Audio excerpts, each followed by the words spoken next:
Эрхэм таны орой амгалан айлтгая. Би сэтгүүлч Бадарчин Жаргалмаа. За энэ орой үзэж та бүхэнтэй уулзуулахаар Эрдэнэс оюутлахад компани гүйцэтгэх захирал асан. За өнөөдөр бол Bridge Group-ийн ерөнхий захирал Сидванчгийг уулзуулахаар ирсэн байгаа.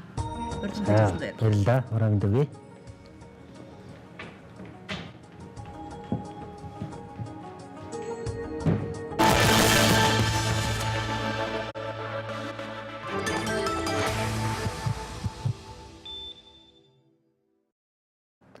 Та бүхэндээ баярлалаа. За ярилцлага эхлэхээс өмнө та бүхэндээ өнөөдрийнхөө онцлог мэдээллийг танилцуулъя. Өнөөдөр Улсын хурлын чуулганы нэгдсэн хуралдаан дээр Монгол Улсын ерөнхий сайд Алтан хоёрыг за тойм мэдээллийг өгсөн байгаа. Энэ мэдээлэлтэй танилцчаад эргээд студидтэй уулзъя.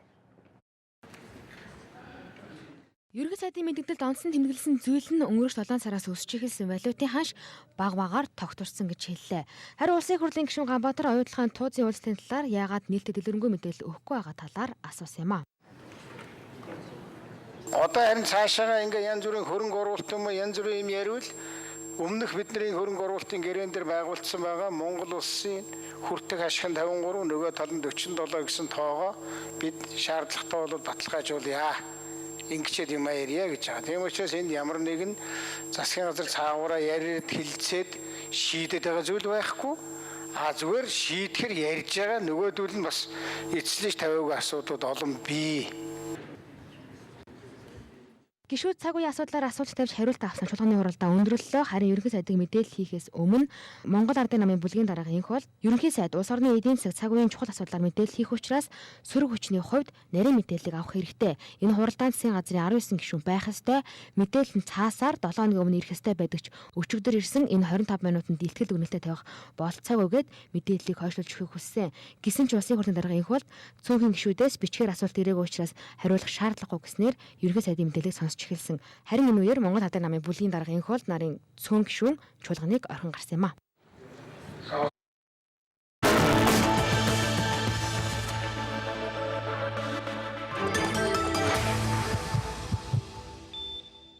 Хамт та бүхэндээ баярлалаа. За ингээд Bridge Group-ийн ерөнхий захирал Сидванчигтай ярилцъя.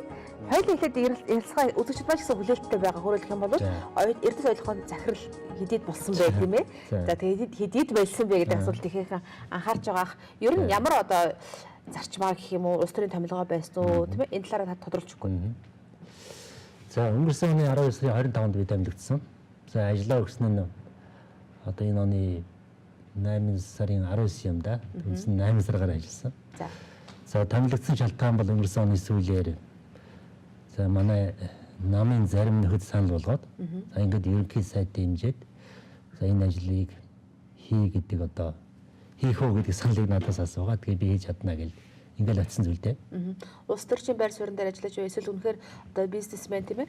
Хүний байр суурин дээр ажиллаж байв. За би ч өөрөө ер нь бол бизнесийн гаралтай шүү дээ. Тэгээ говь гэдгээр агуулж бас олон жил тэнд ажилласан. За хувийн хвшилж ажиллаж байсан.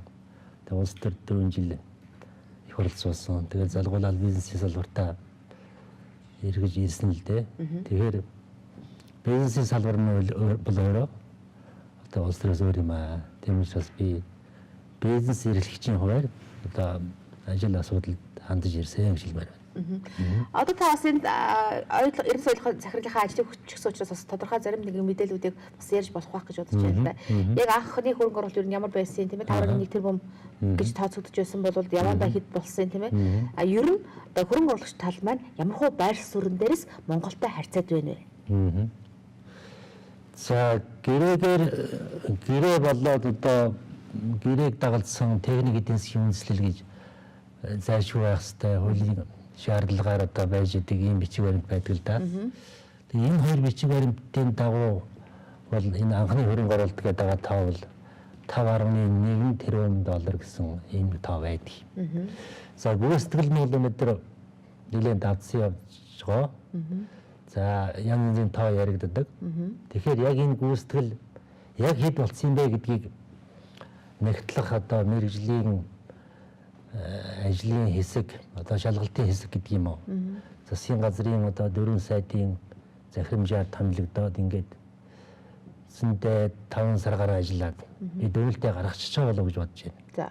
За Рио Тинто талч гэсэн хөндлөнгийн одоо Эрнест Янг гэдэг одоо бид даасан хөндлөнгийн аудитын компаниг оруулаад ингээд нэгтлүүлж байгаа. Тийм учраас яг хэд болсон бэ гэдэг дүнг бол энэ хоёр шалгалтын одоо хөндлөгийн одоо хүмүүс хөндлөгийн одоо мэрэгжлийн хүмүүс нь дүгэлтээ гаргаад мэдээж нийтэд зарлах баг. Энэ бол янз бүрийн тоо байдаг. Би одоо нэг олон тоо ярьж тийм ээ. Хүний толгой эргүүлээд яг нь ер нь бол нэлээд хэмжээгээ давтсан бол тодорхой. Тийм. За хөрөнгө оруулагч тал ер нь ямар хөө байр суурин дээр байсан бэ, байдсан бэ гэсэн асуулт хэдэн асууж ах шиг байна. Ерөөсөө үндсэндээ бол төсөл 10 онд эхэлсэн. Тэгээ 11, 12 ингээд 2-3 жил. Үндсэндээ одоо жилиг оруулах юм бол 4 жил бол одоо Рио Тинтогоос томилогдсон багийн нэг удирдаад үндсэндээ тэдний санаачлагаар үндсэндээ тэдний одоо шалгалтлагаар энэ төсөл бол ингээд үргэлжлээд ирсэн байдаг. За манай Монголын талын одоо оролцоо бол энэ төсөлд би бол том баг байсан гэсэн ийм одоо дүгнэлт хийж авдаг. Үндсэндээ бол одоо тэдний санаачлага, тэдний одоо төлөвлөгөө, зорилт, тэдний одоо менежмент удирдлагын дагуу энэ төсөл явж ирсэн юм аа. Тэгээд тийм учраас бидний оролцоо бол яг энэ нартай бол бараг байгаагаа гэд хэлчихэд нэг би бодохгүй л гэж бодож байна. Монгол Улсын дэд хөрөнгө оруулалтын бараг 55%-ийг ойлгохоо компани Рио Тинтогоос оруулж ирж байгаа хөрөнгө оруулалт эзэж яана гэсэн тоо баримт байсан. Гэтэл 8 дугаар сард захирал Сэтванчик гэдэг хүн захирал эзнээр бүх одоо хөрөнгө оруулалт зогсчихсан. За тэр тусдаа Лондонгийн хөрөнгөний биржийн хувьцааны үн унсан, оюутлогын 2000 гаруй хүн ажилгүй болсон гэж одоо мэдээлэлүүд их байсан л да. Энэ тал дээр тас тайлбар өгөх ёстой. За яагаад захидал бичиж юу? Тэр захидлыг хэн бичих гэж юу? Та өөрөө бичиж юу? за зөвхөн захидал бичих болсон төөхийг ярих юм бол бас нэлээд урт төв ярьж болох юм аа. Ерөн зүгээр ингээд энэ хөрөнгө оруулалтын тоо хэмжээ буурсан гэдэг бол энэ тоо бол өөрөө харьцангуй ойлголт юм шүү дээ. Оюутлагын төслийг одоо эхлээд яг ирч хүчээ авч ирсэн одоо 12 оны төгсгөл хүртэл бол энэ улсын хэмжээнд ер нь тоо бол их том харагддаг. Тэгээ 13 оноос хойш үндсэндээ эхний шат хэрэгжсэн учраас хөрөнгө оруулалт бол багассан шүү дээ. Тэгээ энэ тоотой бол би нэлээд уялддаг болоо гэж боддог. За захиа бичсэн тухайд бол өнгөрсөн оны 12 сараас хойш ажил авснаас хойш л одоо энэ оюутлагын даалгаврын төслийн энэ ажлыг үргэлжлүүлэхэд одоо банк санхүүгийн байгууллагуудаас одоо урт хугацааны зээл авна. Энэ зээлийг одоо засгийн газар дэмжиж байна, өөрөөр хэлбэл зөвшөөрч байна. Одоо баталж байна. Рио Тинто бол одоо тийм ээ сайн одоо менежер энэ төслийг удирдах байгаа. Энэ хүмүүсийн одоо олж ирсэн мөнгийг бол одоо энэ төсөл зарцуулна. Саяны зээл татварын хөнгөлөлт намруулна энэ төр гэдэг. Иймэрхүү одоо агуулгаар энийг зөвшөөрч байна, баталж байна гэсэн захиаг өгөөч гэдгийг манай засгийн газраас үндсэндээ одоо 8-9 сарын турш шаардж ирсэн та. За. Тэгээд засгийн газар бол энэ захиаг хөт бэлэн байгаагүй. Яагаад гэвэл хоригдлогдсон олон асуудал байсан. Энэ асуудлууд дээр бид нар нэгдсэн одоо шийдэлд одоо хангалттай хүрч чадаагүй байсан. Олон асуудал дээр санал зөрөлддөг байсан. Тийм учраас захиаг бол өгдөг байсан. Өгч чаддгүй байсан. Тийм одоо бэлэн байгаагүй. За ингээд юу болсон бэхээр 8 сарын одоо ихээр Рио Тинто тал нөгөө зээлдүүлэгч нартаа энэ зээлийг авах юм авахгүй юм уу тийм ээ гэдгийг мэдэгдэх энэ цаг хугацааг тулдсан байсан юм л та. Тэрнээс нь өмнө өөрөөр хэлбэл манай засгийн газар тэр баталгааны бичгиндээ одоо захиа гэж ярьж байгаа л яг энэ чанартай бол энэ зээл авахыг зөвшөөрч байгаа. Засгийн газар баталгаа өгж байгаа хэлбэр юм шүү дээ. За. Тийм. Тэгээ энийг өгнө гэдэг юм яриатай байсан. За ингээд 7 сарын дундор наадам өнгөрсөн засгийн газар одоо ерөнхий сайд засгийн газар тэр чигээр амарсан шүү дээ. Тэрнээс өмнө ямар ч байсан тэр төслийн санхүүжилттэй холбоотой тэдний зүгээс шаардаад байгаа тийм ээ. Тэр асуудлууд нь одоо хариу өгөх ёстой, нэг захиа явуулах ёстой. За захиа явуулахдаа одоо тийм ээ. Та бүхний одоо энд хоёрдугаар шатнд авах гээд байгаа энэ зээлийн одоо нөхцлүүд гэж байгаа юм л да. Одоо зарим нөхцлүүд нь бол гол нөхцлүүд нь бол энэ Монгол улсын хууль тогтоомж энэ талуудын хооронд байгуулсан гэрээгээ зохицуулагдаагүй гэрээг одоо жишж байгаа тийм ээ. Ийм олон нөхцлүүд үүтэй. Тэгээ энийг одоо тайлбарлаад одоо хувьцаа эзэмшигчийн төлөөлж байгаа компани хувьд бол намайг явуулаа гэдэг үүргийг засгийн газар өгсөн байна.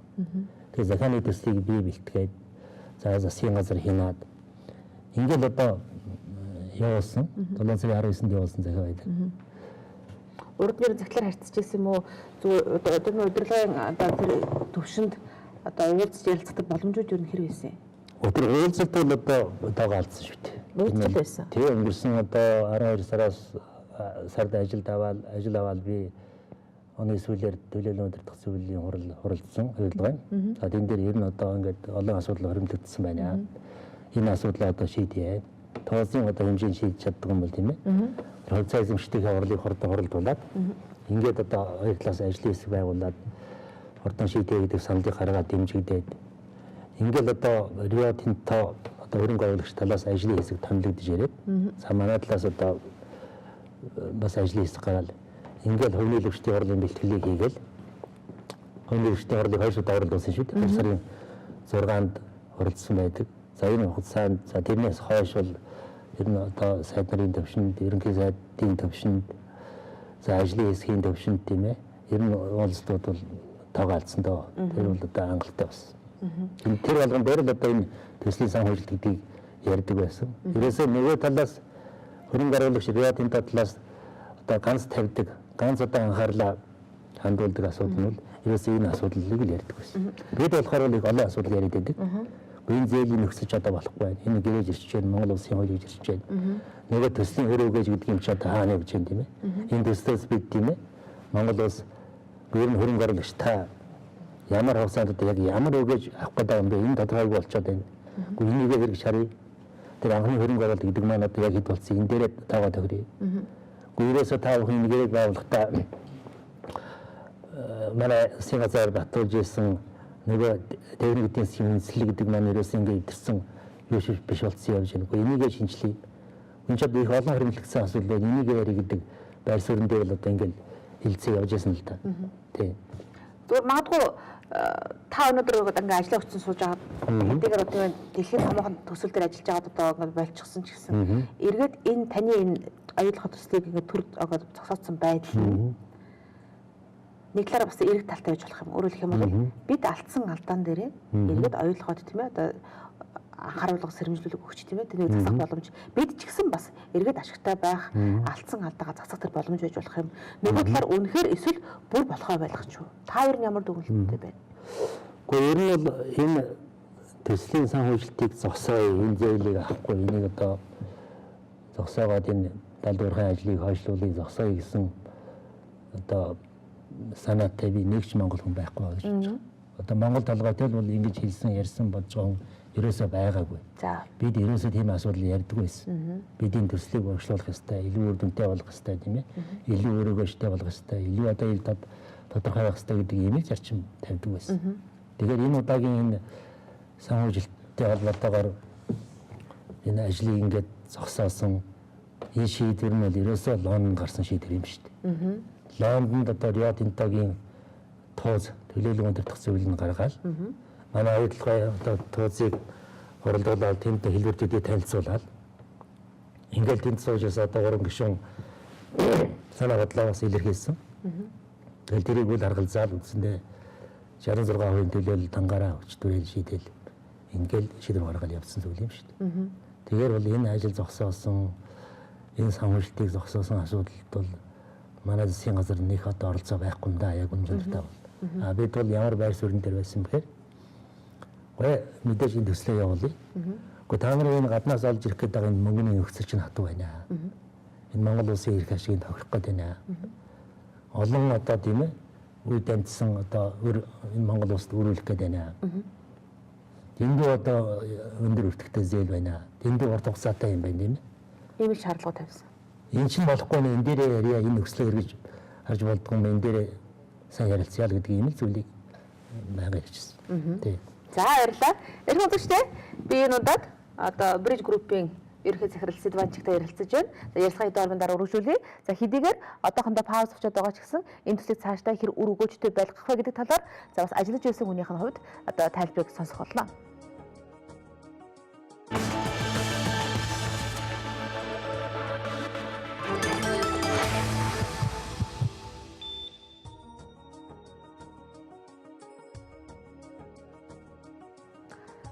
Өдрийн анхаарал хамгаалалт та бүхэндээ баярлалаа. Би Эрдэнэс Оюутгын компани захирлаар ажиллаж байсан. За өнөөдөр Bridge Group-ийн ерөнхий захирал Сэдванчигтай ярилцаж байна. Одоо энэ төслийг үр өгөөжтэй болгох боломж байгаа юу? Зүгээр магадгүй үнэхээр одоо мөнгөтэй хүний өмнө монголчууд бид хүчин бөхсдөөд байна уу? Тэр хүмүүс одоо дуртай дуугаа захиалах гээд байна уу? Тийм ээ, ер нь яах ёстой юм бэ? Бид яаж одоо давуу боломжийг олж харах уу? За яг энэ агшин одоо юу гэдгийг яг энэ одоо дараагийн санхүүжилтийг авах гэж байгаа шийдвэр гаргах гэж байгаа яг энэ агшин л одоо төөхөн одоо ажилуултаа гэдэг юм хариуцлагатай агшин болчиход байгаа юм аа. За. Бид яг энд нь одоо тийм ээ жаахан байр суурин дээр хатуу байж тууштай байж өөрсдийнхөө одоо тийм ээ нөхцөлийг одоо тавьж ойлгуулж ингэж л одоо өөрсдийнхээ хашиг жаахан хамгаалахгүй. За энэ одоо зээлдүүлэгч нараас зээлдүүлэгч нар гэдэг нь бол баг 20 юм биш үү дээ. Дэлхийн одоо банк санхүүгийн байгууллага дээрээс нь 3 улсын засгийн газрын оролцоотой зээлийн сангууд юм да. Дээрээс нь арилжааны 14 банк гэдэг ингээд баг үндсэндээ 20 зээлдүүлэгч нараас одоо авах энэ зээлийн шугамныг басны одоо ойлгомжтой үгээр хэлэх юм бол энэ нэгдэл энэ явчих юм бол ингээд цаашаа энэ бол явчих юм билээ. Яагаад гэвэл одоо эхлээд энэ чинь бол 4 тэрбум долларыг аавна гэж байгаа юм. 4 тэрбум доллар аваад тэгээд тал нь бол үндсэндээ энэ төсөлд орохгүй Рио Тинто өнөө хүртэл оруулсан мөнгөө эндээс ингээд бас аваад авчих шүү дээ 2 тэрбум аа. Тий. За ингээд цаашаага 6 болно гэж байгаа юм. Ерөөсөө цаашаага хэд болох юм мэдэхгүй 24 ч болох юм уу? Ер нь одоо энэ зээлдүүлэгч нарт энэ төсөлтэй холбоотой тэр санхүүгийн модель гэдэг юм гаргаж өгөхтэй бол энд бол энэ төсөл бол 24.4 тэрбум долларын хэрэгтэй юм төслөө гэсэн юм тоосоо гаргаж өгдөг. Магадгүй тэр хүртэл явчих юм уу? Ингэх юм бол одоо бид энэ төслийг 34-ийг эзэмшиж байгаа ийм одоо цай эзэмшигч байдаг. Бидэнд л одоо бидэнд мэдээж өөр зардал болж ирэх нэмэгдэх гэдэг юм. За дараагийн одоо ингээд нарийн юмроо ороод явах юм бол энэ зээлийн нөхцлүүд гэдэг нь бол маш хатуу байгаа. Үндсэндээ бол одоо энэ барьцаа баталгаа барьцааны хэрэгс нь бол оюутлогын орд тэр чигээр юм штэ. Одоо тусгай зөвшөөрлөөс эхлээд одоо нөгөө бидний хооронд байгуулсан гэрээ маань хүртэл ингээ барьцааны хэрэгсэл болоо явчих. За тэгээд энэ төсөлтэй холбоотой одоо дундаас Рио Тинто одоо авчгаа одоо шимтгэл ашиг одоо эзний татвар гэж бидний одоо нөөц ашигласны татвар гэдэг 5% авна гэсний тоо байдаг штэ. Тэрнтэй адилхан одоо роялти гэж яриад байгаа юм. Роялти авна. Тий. 2% авна гэж байгаа. Энэ одоо энэ төсөл өргөжлөх хугацаанд борлуулалтын орлогоос. Үгүй энэ бүхэн ингээл одоо зээлийн зардал болол явах байхгүй. Тэгэхээр бол дэндүү одоо төслийн өгөөжийг бууруулсан. Монгол улс хизээ одоо ямар ногдлоо шиг өртөг тийм ээ. Өөрт ногдох одоо нэг өөр биш үү дээ. 34 ногдох үүссэн өөрөө хизээ төлөх нь тодорхойгүй. Ийм л юм руу ингээд явчих юм байна. Тэгэхээр бол бид тийм рүү явуулчаад араас нь бид юм яриад бол ямар ч үр дүн байхгүй. За энэ дуугаа сууж ясан дээр л гэж би хэлдэг л дээ. Тийм учраас хэрвээ одоо энэ төсөлтэй холбоотой гол нь одоо энэ төслөөс бид ямар хугацаанд ямар өгөөж тийм ээ ямар үр ашиг өгөх юм бэ гэдгийг яг одоо тодорхой болгож аваад ингээд тэр гэрээ хэлцэл гэрээндээ ингээд баталгаажуулж авахгүй бол за энэс цааш энэ зээлийн хөтөлбөр ингээд явчих юм бол заавал би нөхө гарцны гарцлыг хэлмээр. Та тал судалгаа хийж үзсэн. Таны авчирсан график бод үзүүлэх үү? Тэгэл дээ тий. За тэгээ найруулагчид дүрсүгий тий. Ашигтай байлгах ямар боломж юм бид одоо тийм үү? Төслийг эргүүлэх тэр боломжийн тухай. За. Энэ хоёр хүснэг тавсарсан юм аа. Хоёр слайд байгаа. Тэрийг үзүүлэх боломж байна уу? За нөө слайд байгаа. Эхлээд одоо ерөөсөө хөрөнгө оруулалтын гэрээ тэзүүгийн дагуу санхүүгийн өрөөгөөж тав. За өнөөгийн за энэ юугийн нэг байна те. За энэ дээр та тайлбарлаж байна. За энэ дээр тавьчих яри. За тий. Ерөөсөө хөрөнгө оруулалтын гэрээ чинь бол энэ манай ашигт математикийн тухай хуулиар энэ техник эдийн засгийн үндэслэл гэдэг бичиг баримттай ингээд хамтдаа эргэсэн чадамжтай бичиг баримт болдгийн шүү дээ. Тэгэхээр нөгөө гэрээ байгуулах эрх авахтаа одоо хөрөнгө оруулагч тал өөрсдөө ингээд тооцоог нээгээд өөрсдөө боловсруулад тэзүүгээ манай засгийн газарт өгөөд ингээд батлуулсан байдгийг. За. Тэгэхээр тэр тэзүүгийн дагуу одоо 2009 онд ч үү дээ. энэ төслөөс Монгол улс тухайлбал нийт төслийн өгөөжийн 53% гэж байгаа юм л да. Тэр хойдлынх нь мөр байгаа юм. Нэрсэн үнээр гэдэг тийм ээ. 53% буюу өөрөөр хэлбэл 29 тэрбум доллар өгөөж хүртнэ гэдэг. За тэр дотроо ингээ харах юм бол ногдол ашгаар 9.8 ашиг болохын нөөц ашигласны төлбөр. Тэгээ аж ахуйн нэгжийн орлогын албан татвар гэдэг 4.9 гэж байна үү те. За. Менежментийн төлбөрийг суудгалын албан татвар. Тий. За ингээд төлбөр дагуулах суудгах. Тий. За иймэрхүү байдлаар ингээд цөөхөн хэдэн төрлөөр байгаа. Татварууд хөнгөлөлтүүд байна тий. 29 тэрбум $5 гэж байгаа. За хөрөнгө оруулагчдад бол одоо өгөөжийн 47% буюу 25.7 тэрбум $. За энэ гол одоо ашиг нь бол тэр хөрөнгө оруулагчдад ногдол ашиг гэж байгаа. Ногдол ашиг, менежментийн төлбөр хоёр байгаа. Ийм л одоо тооцоо үзүүлж, өөрөөр хэлбэл ийм өгөөжтэй юм шүү энэ төсөл гэж их хурл танилцуулж нөгөө 57 дугаар алдар 57 дугаар тогтоол маань гарч за үнэхээр ийм ашигтай энэ бол боломж юм байна. Тэгвэл одоо ингээ гэрээр агуулаа гэдэг эрхийг өгсөн шүү дээ. За ингээд бүр дараагийн нэг слайд нь гаргадаа. За дараагийн тий. Төслийн санхүүжилтийн өнөө энэ за яг дараагийнх нь хөснөлт нь ойлгомжтой болов уу? Энэ бол яг төслийн санхүүжилт авснаар яах вэ гэдэг тоонууд гарч ирнэ л да. Төслийн өртөг одоо 167% нэмэгдэж байна тийм ээ. За энэ зээл маань 15 жилийн хугацаатай учраас 15 жилээр бүх юм хойшлж байгаа юм. За тээ зөв хөрөнгө оруулалттай зөрчилдөг бусад нэмэлт асуудлууд гэсэн байна. За энэ одоо нөгөө төслийн зээлийн зардалтай холбоотой юм гарч ирэл да. Тухайлбал энэ зээлийг авахд Рио Тинто баталгаа гаргаж өгч юм гэж байна. За.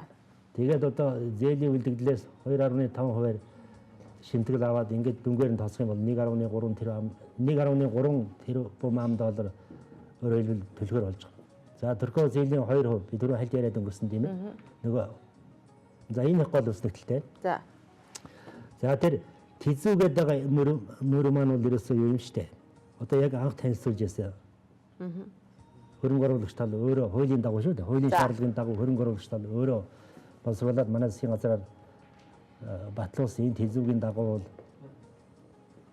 ерөөсөө 14 оноос хойш үндсэндээ ингээд зээлээ төлөөл ингээд ашигтай болоод ирэх байхгүй юу? 14 оноос 18 онд тийм ээ зээлээ төлөөл. Одоо тэгвэл ер нь ингээд 18 оноос хойш Монгол улс ногдох нэг өөрөө төлөөл ингээд цэвэр ашигыг тухайлбал Монгол улс 21 оноос хойш ингээд өртөөд ирэхээр ийм одоо ийм цаг хугацааны ийм тоо байдаг. Тэгтэл өнөөдөр юу болчиход байна вэ? За. Энэ тоонууд тодорхойг болчихдог.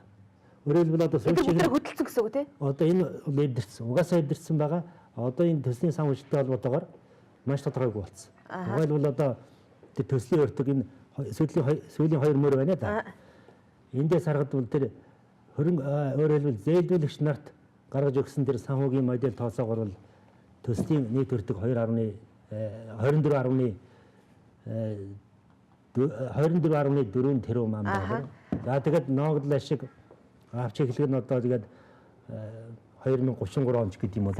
За ингээд тэр нэг доошоо Монгол улс ийм хүртэг өгөөж нь тодорхойгүй.